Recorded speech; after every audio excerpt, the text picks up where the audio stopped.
Hey guys, welcome to Boxing Squared for boxing news and views from around the internet. And another heavyweight news mashup and news and notes video today, starting with Filip Hrgovic. And then later in the video, because I haven't managed to catch up with it for its own video, quick preview of that German card featuring Zhan, Kossobutskiy, Jose Larduet, etc.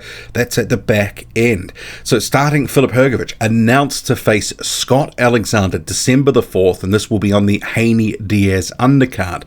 So not a final eliminator, at least not sort of described here in the poster, but will be defending his IBF International Heavyweight title. So I don't want to mince words here. Another just mediocre sort of fight for Filip Hrgovic. I'm sorry, but Scott Alexander is not the level of opposition that Filip Hrgovic needs to be facing at this stage of his career. Let's face it, Filip Hrgovic, since he signed on with Matchroom, has basically had the same level of opposition for 3 years running.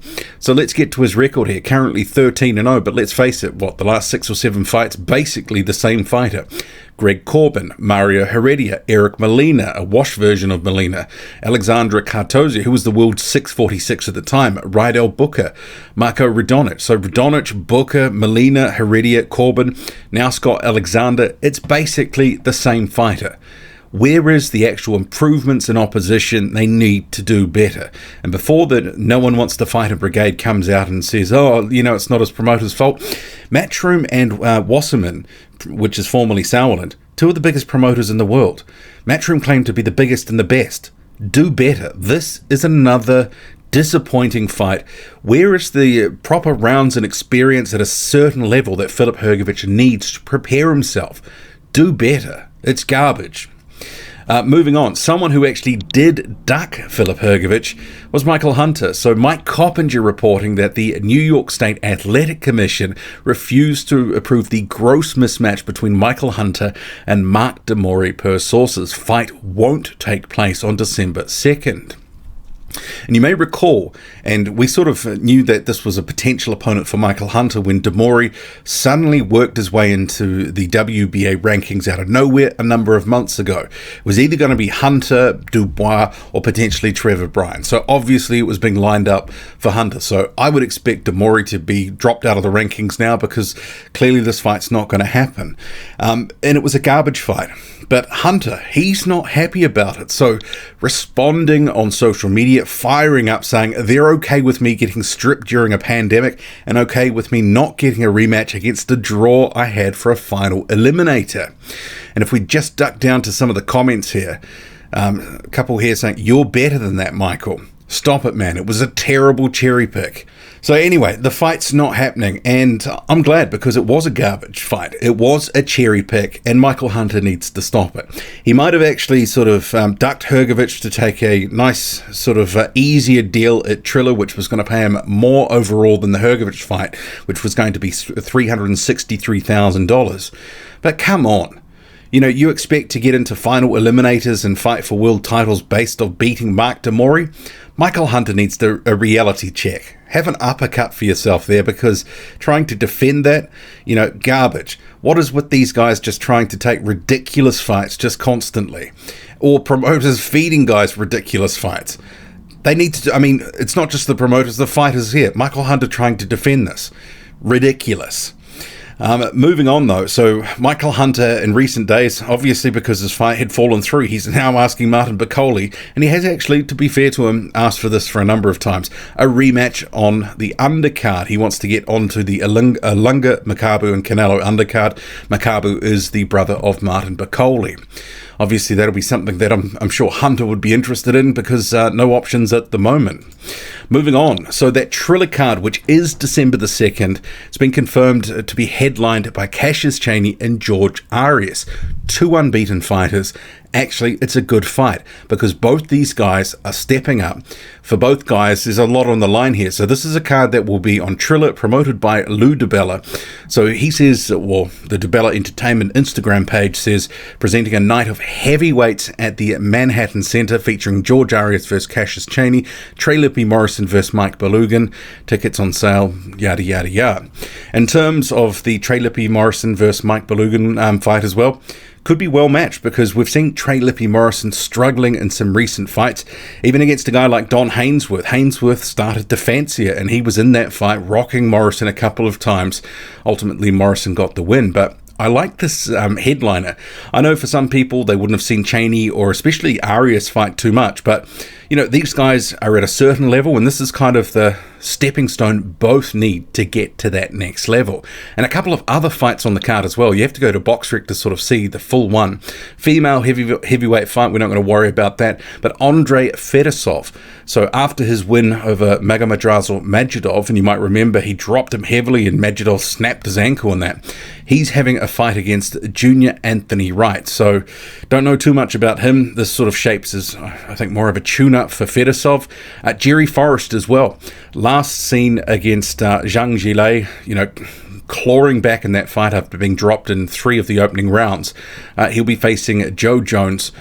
So I would expect Fedesov and Forrest to win. But I like these two sort of headline fights. Mike Balogun, he is unbeaten, as is Trey Lippe Morrison. Haven't really seen too much of Balogun, but Morrison, to some degree, he's got a level. I think he's probably not top 50, so he could be there for the taking. It shapes as an interesting matchup, as does the main event. As they say, someone's O has got to go. Sonny Conto, he has returned in Philadelphia. Remembering Conto, who's with Top Rank, he's actually sort of been injured and inactive, only had a couple of fights in the last couple of years, so he has stopped Joel Caudle in 3 rounds, so he remains unbeaten. Hopefully we see him on a Top Rank card on a bigger event sometime soon, bearing in mind that he seems to have fallen in the depth chart a little bit. You've now got the silver medalist just signed on with Top Rank, Richard Torres, so he might get more of a push, and also Jared Anderson. He turned pro at the same time as Conto. Conto's just sort of fallen out of the minds of fans to some extent due to the injury and inactivity. Joseph Parker, seen here preparing in Morecambe, and John Fury pounding the body there. Obviously, Derek Chisora was working that body over big time in that first fight, clearly trying to make sure that he's ready for the work that's going to come. Obviously as well, a promo poster here from DAZN that's come out for this fight. This may be the angriest looking Joseph Parker that, you know, we've seen in recent times, and he needs to actually put some of that anger and spite into the fight. George Fox is set to take on Kamil Sokolowski, and this will be on the Yard and Arthur 2 rematch. It's going to be on the 4th of December. So this is an interesting fight because there's been a number of guys who've been facing Sokolowski in recent times. You've had Solomon Dakers, David Adlai. There's been mixed results in some of those fights for those prospects.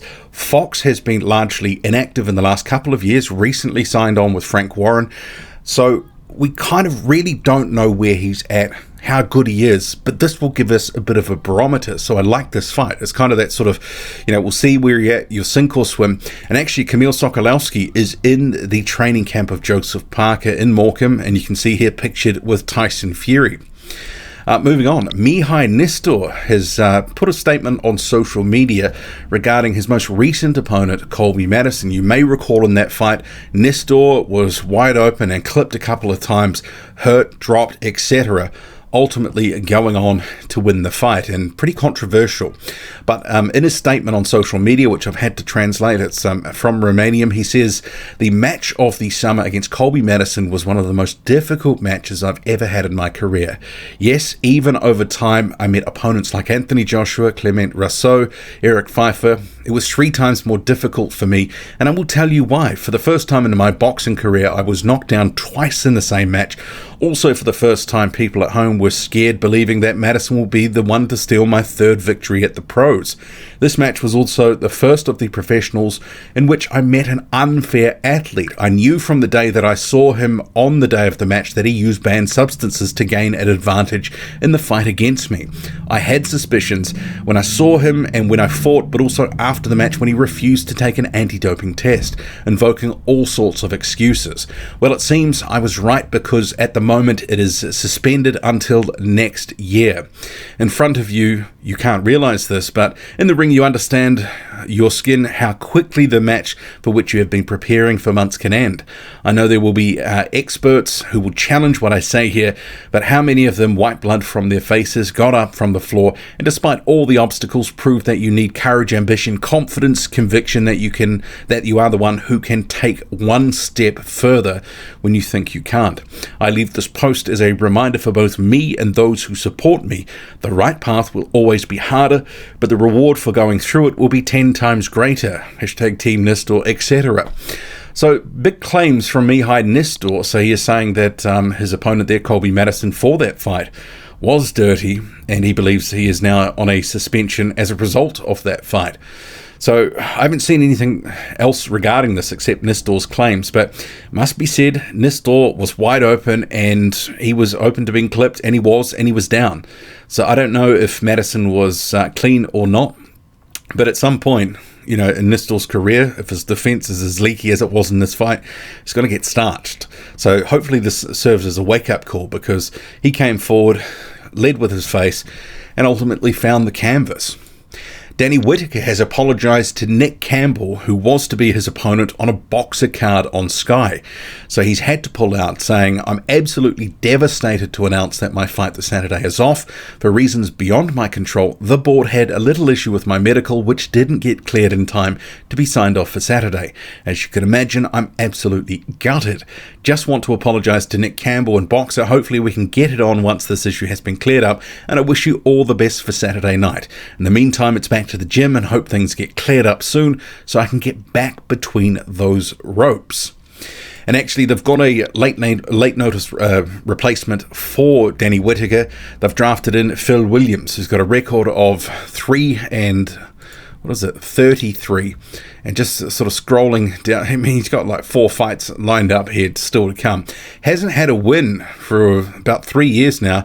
He's got about 15 or 16 losses on the trot. So fair to say that I think Nick Campbell's going to get the win here.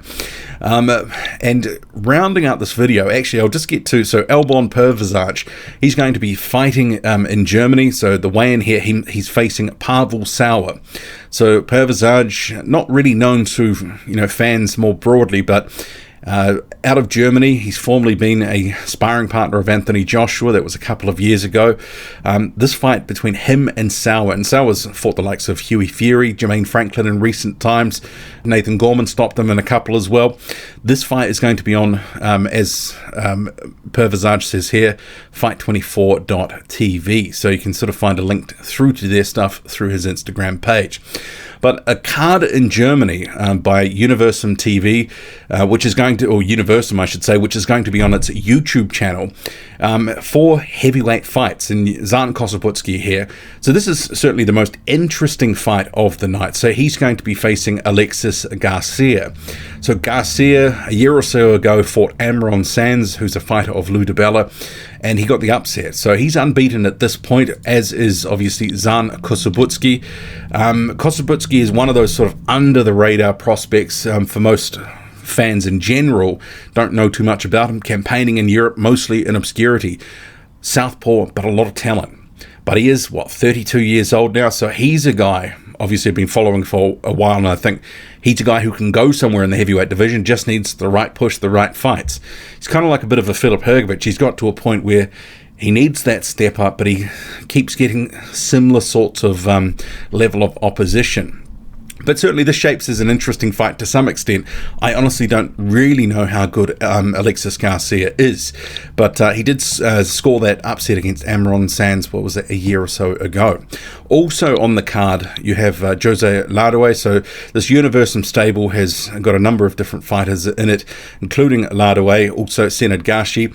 So he is facing, I'll just get to the BoxRec page here, Leandro Daniel Rubuti.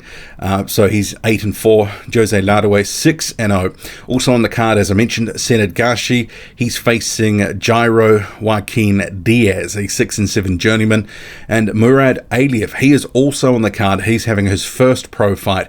You may recall Aliev was in the Olympics. He's French, and he was the one that opened up those cuts on Fraser Clark. Ultimately, he was DQ'd. So he's facing a guy called Herman Skobenko. Not too familiar with him, but a 5-9-2 record. So you should be expecting that all the home fighters, Kossobutskiy, Larduet, Gashi, and Aliev, are going to score the win here. And this is on the Universum YouTube channel. So if you just type in Universum TV on YouTube, you should be able to come up with it. So that will be live streamed via that YouTube channel. What do you make of it all? Drop a comment loud and often. Hit like, hit subscribe. Follow me on Twitter, boxing_squared. I'm out.